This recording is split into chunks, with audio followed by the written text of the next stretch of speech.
Ayan, bodega na tayo mga bossing. Kakarating lang kasi natin gawa ng galing pa tayo sa bahay sa Antipolo. Umuwi tayo. So kaya tinanghali na tayo ng dating dito sa Mexico, Pampanga. At ngayon lang tayo pumunta rito sa bodega.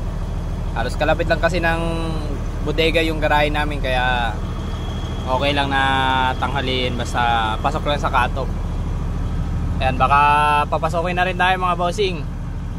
At wala nang katrak-trak dito sa labas. Ayan tayo na lang. Bali, solo na tayo dito sa labas ngayon. Baka diretso pasok na, nagpasa lang yung painante ko ng dokumento.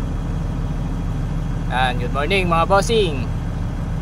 Shoutout sa inyong lahat. Yan, ride safe sa biyahe mga boss. Yan yung mga kasabayan namin dito. Sila yung mga pick up dyan, wing van at saka mga close van. Yan, shoutout sa inyo mga bossing. Ride safe sa biyahe mga boss.